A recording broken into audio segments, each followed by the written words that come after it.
Namaste everyone, welcome back to Dr. Pai's Astrology channel.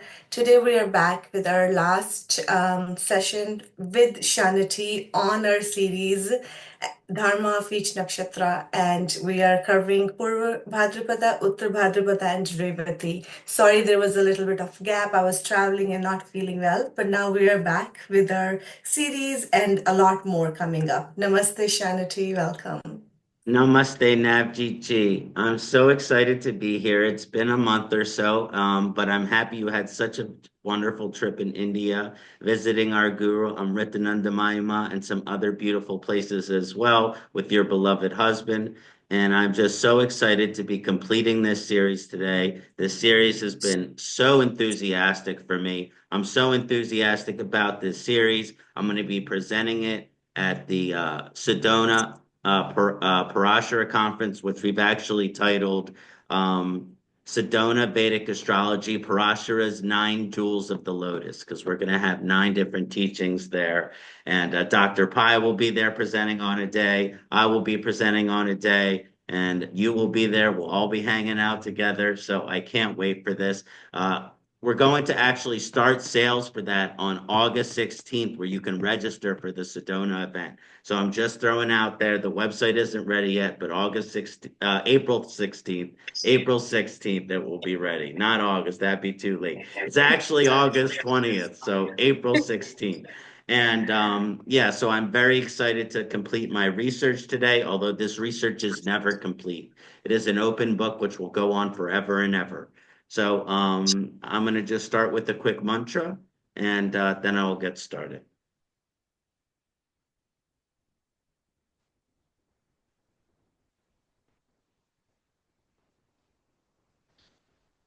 Oh, oh, oh,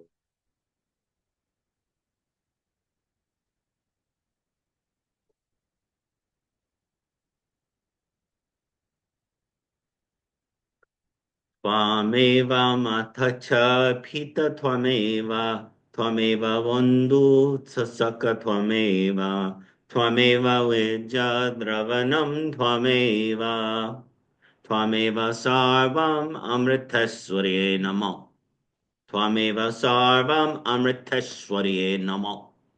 Twameva Sarvam Mata Amritananda Mahima Maharani ki Jai Hari Om Namah Shivaya. Namaste, beloved family. So excited. Let's get right into it with Purva Bhadrapada Nakshatra. This is a cusp nakshatra. It handles the last 10 degrees of Aquarius or Kumbha Rashi, and then it goes into the first 3.2 degrees of Pisces. The influencing graha is Jupiter. So this is a Jupiter nakshatra. And it's also the ruling deity is Ajakapada. Ajakapada, like this is the one-footed god. And so I want to explain Purva Bhadrapada Dharma as something that is very humble. I mean, if there's one word that I can use to describe the Dharma of Purva Bhadrapada, it's to remain humble. See, because there is a strong spirituality component because of the Jupiter's influence.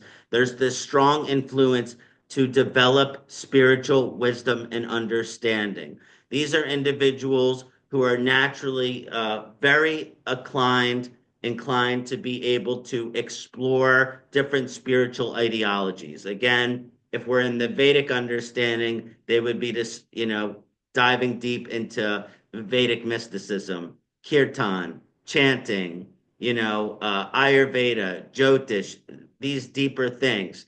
But if it's not in that religion, it's the mystical tradition of anything, right? And what the mystical tradition teaches us is spiritual principles. Spiritual principles. So it's really about the learning and the knowledge and the wisdom of incorporating spiritual aspects into the life. Now, one of the things that happens, and this is the A Dharma of Purva Bhadrapada, is as we're incorporating different spiritual principles into our life, guess what can happen? It can feed the ego. Well, I am spiritually wise. I am holier than thou, right? I am the one who knows, and everyone else is ignorant.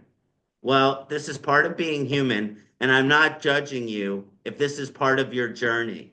But the true Dharma of Purva Bhadrapada is to be spiritual, but not have to prove it, right? It's like this energy that I would like to describe. Anyone who says that they're a guru says, I am a guru. Do you worship me as your guru? Guess what? They're not a guru. Anyone who needs to proclaim, I'm a guru and you should worship me is full of bullshit because that is not humility, right? There's many different sayings, stories of Purva Bhadrapada that kind of explain this energy. But I like to go back to the story of Moses in the Old Testament of the Bible.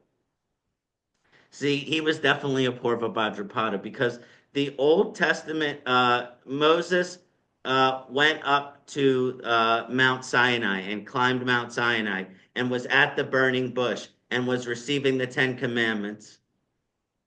And there were many times over the journey of Moses's life before he set the Jews free from slavery in Egypt. And God said, Moses, you're my shepherd. I need you to lead my people away from slavery out of the land of Egypt. See, if Moses wasn't a Purva Bhadrapada, he would have said, yeah, of course I'm your guy because I'm all spiritual and everything. So yeah, God, I'm your guy. Let's go with me. But guess what Moses said? And it says this in the Bible. Moses says, Dear God, you got the wrong guy. I'm just a shepherd, God. I'm not like anything special here. And God responded to Moses, That's how I know you're the one. Because God favors the humble. And so the true Dharma is of Purva Bhadrapada is the balance of being spiritual and humble. Because a lot of times when we grow in spiritual power, or let's say we grow in spiritual opportunity where we're facilitating a spiritual dharma on the world, it can cause the ego to inflate. But these are people that are naturally spiritual without having to prove it. So again, there's a strong dharma of humility and a strong a-dharma of being egotistical here. Now, another really important thing I wanted to say about this nakshatra is that the ruling god is a Jakapada, right? The one-footed god. So what is this energy of being one-footed, right? And how does that influence the energy of Purva Bhadrapada? Well, first of all, they call it the lucky one foot, right? First of all, that sounds like a contraindication.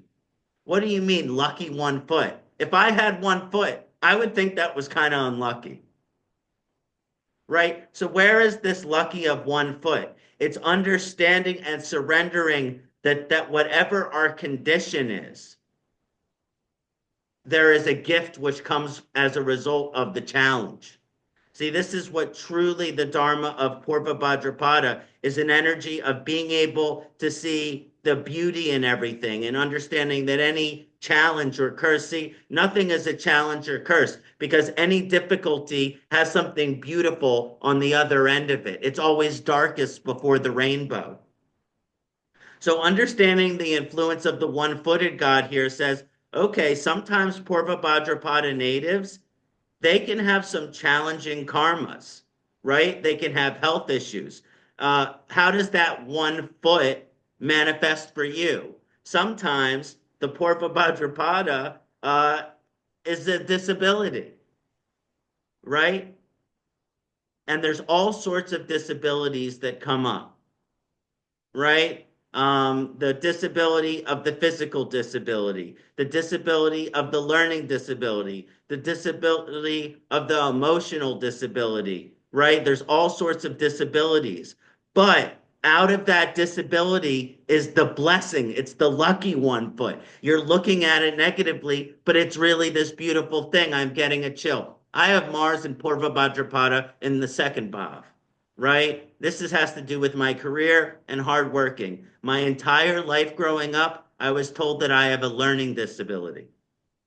I have ADHD, attention deficit hyperactive disorder. I did not want to pay attention in school. I remember sitting in kindergarten class and everyone was learning, and I ran out to the playground and I said, "This is where I want to be." They said that I had a learning disability all through college. I had a laptop in college because they thought that I couldn't pay attention. The truth is that if you're giving me something I have to learn that I don't want to pay attention to, I'm not going to learn it. I failed accounting 4 times. So, but when you put Jyotish in front of me, guess what? Ask any of my Jyotish teachers. I'm a straight A student. In Ayurveda, straight A student. In philosophy, straight A student. I got a 4.0, an A plus in metaphysics in college. So the understanding here is that there's no such thing as a disability. Society might say it's a disability. Culture might says it's a disability. Guess there's something beautiful waiting on the other end of this. There is a gift which comes from a result of the challenge. Because despite a Jekapada having 1 foot, truly divine, an ideal manifestation of divine energy, holy, humble, guru vibration. So this is just a little bit of my discussion of Purva Bhadrapada Dharma, and I hope that this is helpful. Yeah, really helpful, Kṣaṇāti. Always really nice. And yeah, you're right. Like sometimes some subjects, like the way you have put this together, like if as a child, the child is like I have few like our tenants, their little boy, he's been getting diagnosed with autism because he doesn't behave certain way in the school, but he's so sharp and so smart and he loves doing things in other ways, right? So you're right, it's like the society and everything, but astrologically it can give us a very beautiful perspective and educate us in the way you have just mentioned about Purva Bhadrapada Nakshatra. So thank you. Thank you, Navjeet. I would say from a therapeutic approach to Jyotish, if you're Purva Bhadrapada, how does the 1 foot manifest for you? And how are you using that to your advantage now? That's beautiful. Thank you. Of course. Let's get into Uttara Bhadrapada. This is from 3.2 degrees Pisces to 16.4 degrees Pisces. This influencing is Shani. The Shani Graha is an influencer over Uttara Bhadrapada. And the divine entity which rules over this is Ahir Bunya, the divine serpent water snake. This has an energy of the Kundalini awakening, right? This is the Kundalini Nakshatra, right? Ahir Budya, the rules over Kundalini vibration, the cosmic serpent, which runs between Idala and Pingala and Sushumna and creates the divine energy of cosmic consciousness, which runs through us. This is a very, very powerful nakshatra. The Dharma here is to maintain the power of divinity and to express it in the world. See, when we looked at Purva Bhadrapada, it's more like, oh, I'm being spiritual without really having to prove it or show it. But the Dharma of Uttara Bhadrapada is now you have a Dharma to show it, right? You have a Dharma, a responsibility to show your spirituality. And this is why influencing nakshatra graha is Shani. Because how do we show that we're spiritual? How do we fulfill a responsibility or duty in the world of spirituality? It's only going to be through discipline and time, which is Shani Mahakal.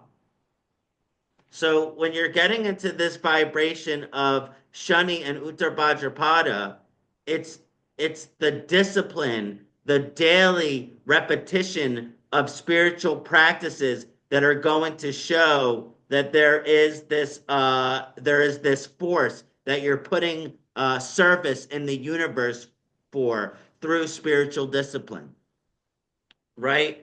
And so a lot of times to bring divine energy in the world, we do this through service. And this is a very service oriented nakshatra. It's like, okay, so we've been given the blessing of God of a good life. Usually in Uttara Bhadrapada, they have very nice lives. They're very naturally very connected to God. So then, what is the responsibility? To help other people and fight a spiritual cause. See, this is a strong energy nakshatra of fighting a spiritual cause and being in service to the divine cause. You know, Ahir Bhuja, the cosmic consciousness snake of the Kundalini, is representing a rising of consciousness, right? A rising of consciousness. Here's the perfect example to understand Uttara Bhadrapada. See, people, I've heard of this in the modern world. People have Kundalini disorder. This is when the energy of Kundalini, Dr. Lod used to tell me about this. This is when the energy of Kundalini is rising so strong in someone and they become overwhelmed by it. It can cause seizures, it can cause sleep disorder, it can cause all sorts of issues, isolation, feeling of a disconnection to other humans. This kind of Kundalini energy, which is coming overwhelmed, the inability to handle the responsibilities in your life. See, that's the Dharma of Uttara Bhadrapada, is how are you handling the responsibilities in your life? How are you maintaining the responsibilities in your life? Because if you're overwhelmed by God's gift to you, you're not going to rise to the accountability position in your relationships, which is coming from that position of service. The Dharma is to emphasize the power of each relationship and be in service to it. So this means you're married, be in service to your husband or wife. If you're overwhelmed by things, that's the A Dharma. You're not going to be able to have that nice dinner with your partner. You're not going to be able to give them a back massage or exchange marma therapies. You're not going to be able to hug each other and hold each other and look in the eyes and give a little hug kiss and tell how much you love each other because oh my God, I'm so stressed out by this, I'm so stressed out by that because I can't handle this vibration of cosmic consciousness. Well, guess how you're going to handle it? You're going to handle it through discipline. Shani, Mahakal. Are you eating at the same time every day? Are you sleeping at the same time every day? Are you praying at the same time every day? Right? This is how you show that you're grateful for God's blessings. See, God gave you husband or wife. God gave you healthy mother, father. God gave you healthy brother, sister. God gave you healthy sangha, healthy friends, healthy spiritual community. But if you're not taking care of yourself and being disciplined in terms of diet, in terms of sleep, in terms of work, in terms of the basic responsibilities of your life, you're not going to prosper here with Uttara Bhadrapada. This is Shani. This is blessing the mundane, embracing the mundane. See, it can actually be challenging here. This combination of Shani and Jupiterian vibes from Pisces that happens in Uttara Bhadrapada. Because you have one side that wants to pull you to a spiritual life, but then the Shani vibration is pulling you to the responsibilities in the mundane world. Relationships, job, basic health things. So it's the real balance of those things that's going to allow the power and the dharma of the Uttara Bhadrapada native to prosper, right? Then the Kundalini energy can rise, right? Then it can be in balance. Then all the chakras can be interlocked and interwoven, and one cog of the wheel is spinning the other cog of the wheel is spinning the other cog of the wheel, so that we're balanced within our psycho-spiritual homeostasis. So the true dharma of this Uttara Bhadrapada energy is truly to show the balance between the mundane and the spiritual, which is going to hold ourselves responsible to being very disciplined in the basic aspects of life so that we can facilitate the power and the investment in our spiritual relationships. Like being more grounded and just really meditating yoga can really help them too if the energy is too much to really ground them, like you said, discipline, Yeah. you Yeah, know. like the highest vibration of an Uttar Bhadrapada native is like someone who's the leader of a spiritual community, Yeah. who's very ground. But guess what? Leading a spiritual community, you've seen this with Amos devotees, they have to be so grounded. Yes. And all the energy out there is so all over the place, and everyone's in la la land because they're blissing from Amma Shakti, but her swamis so grounded. Yes, they're so grounded, yes.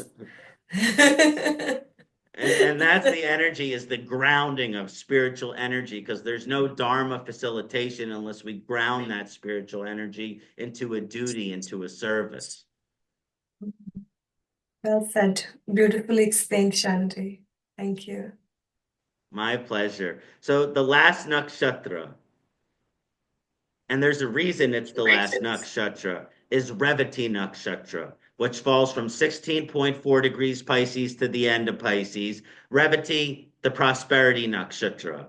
This is a wealth. Sometimes Revati translate to as wealth.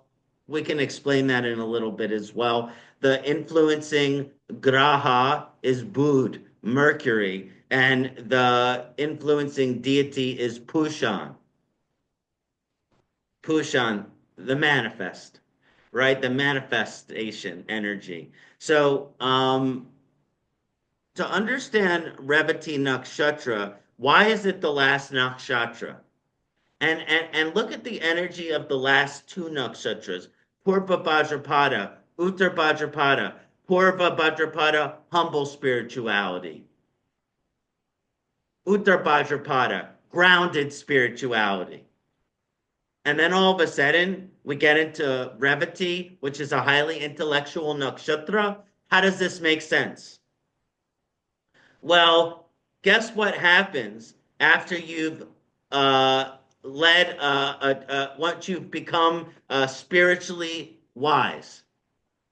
Then you have a dharma to express. And guess how you're going to express spiritual? I mean, again, if you're like a Satguru like Amma, you can do it just through darshan, but that's not what I'm talking about. Right? The Revati is the eyes, though. So we can understand that when we have true perfection of spiritual wisdom and we have darshan with someone and we look into their eyes, just the way Alma looks into ours, she transmits her beautiful wisdom into us when she just glances at you before she hugs you. But for most of us, the way that we express our spiritual wisdom and the way that we share it as a messenger is through our words, is through our speech. This is a speech-oriented nakshatra, and I like to call it the perfection of knowledge. Because here's the perfect saying for the Dharma of Revati Nakshatra. If it's not practical, it's not spiritual.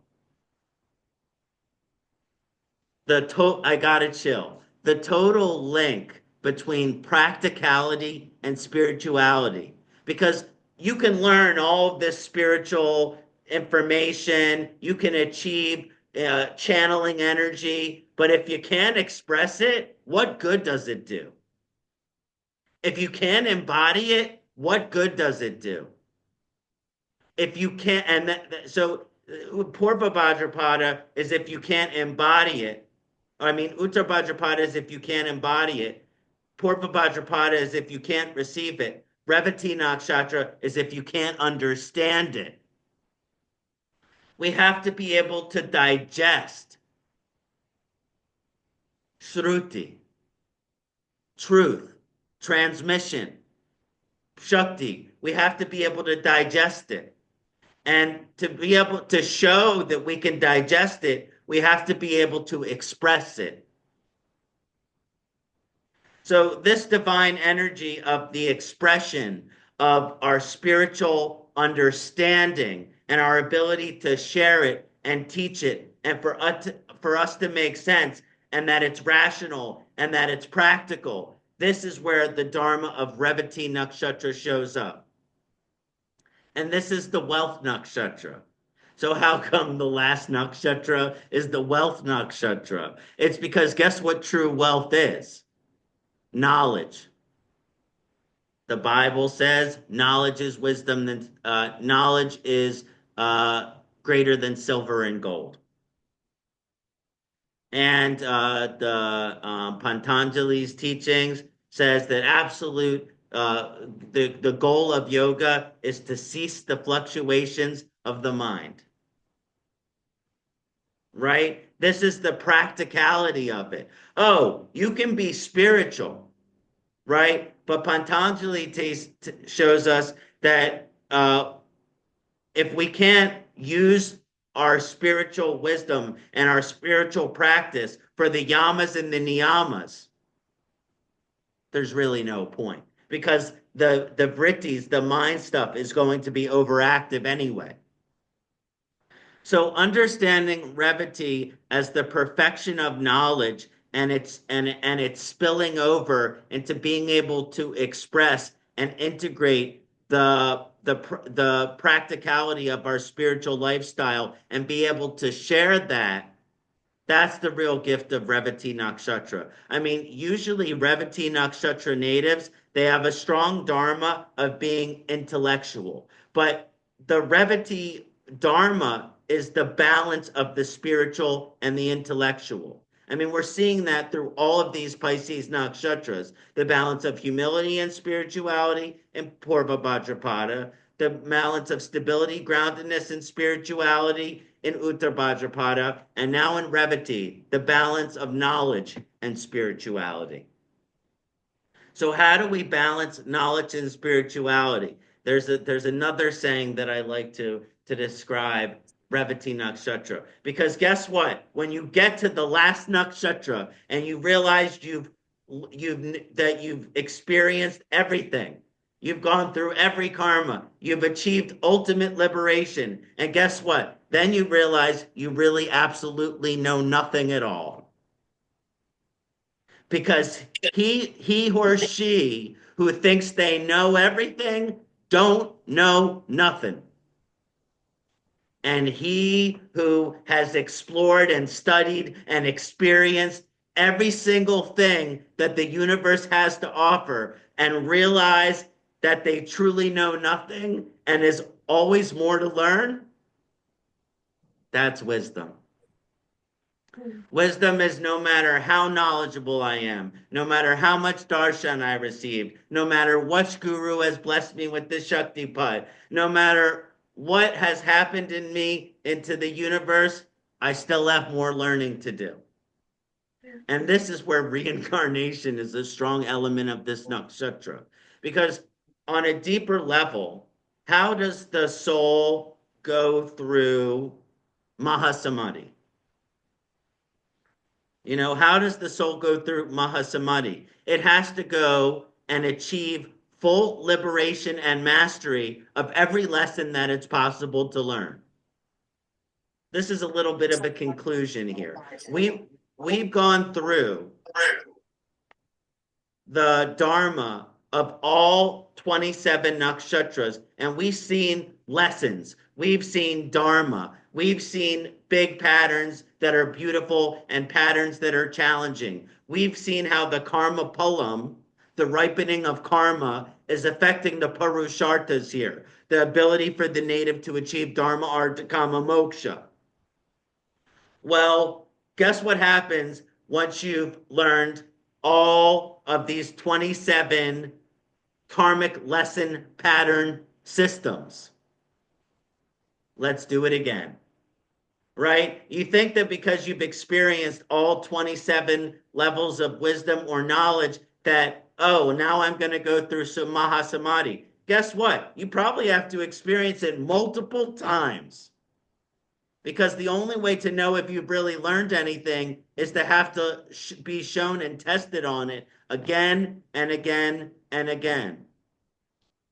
So again, just to conclude, the real Dharma of Revati Nakshatra is the perfection of knowledge, the balance between practicality and spirituality, the balance between logic and understanding and communication, and the being able to understand and digest all of this information that you've learned and be highly intellectual without with the understanding that there's still more to learn and that there will always be more to learn and that to continue learning and sometimes this is a teacher nakshatra. The best way to learn is to teach and then have your students teach you. I mean, I can't tell you how often my students teach me from their divine wisdom, their intuition that they have. I'm so excited that I've been able to share this research in collaboration with Navjeet and Dr. Pi Astrology. This has been such an honor and a pleasure for me from the bottom of my heart, and I look forward to expanding this research in the future. Thank you, Navjeet ji. Thank you so much, Kṣaṇāti. And so much I have learned through the Dharma of Nakshatras, and it's been wonderful. And I love your teaching. Like we're talking, like no fear, but positivity and the lessons and what we can do in our actions to actually transcend and learn. And that's so beautiful. I'm so excited. And I'm so excited for our new series that we're going to come and learn more and share more with the community. So I really, really appreciate and really thank you for your knowledge and sharing that with us. Thank you, Navjeet. As Nav mentioned, this whole idea of the Dharma of the 27 nakshatras, it's a therapeutic approach to Jyotish. And so Navjeet and I are going to continue this collaborative therapeutic work. And we're going to, in my next session, I'm going to do an elaboration on dispelling of fear in Jyotish, the reduction of fear mongering in Jyotish, which is actually my theme for the November Parashara conference. And then we're going to go over some really powerful transits, Saturn in Pisces, Rahu Aquarius, Ketu in Leo, and discuss how to remove fear out of these things that all over the internet and all over the world people are creating fear of, which is creating karma. So I look forward to bringing more therapy into the Jyotish world with you now. Thank you. And I really love the approach of Jyotish, the therapeutic approach that you're using. And I really connect with that energy too. So I'm super excited and looking forward to our other series. Thank you. Namaste. Namaste.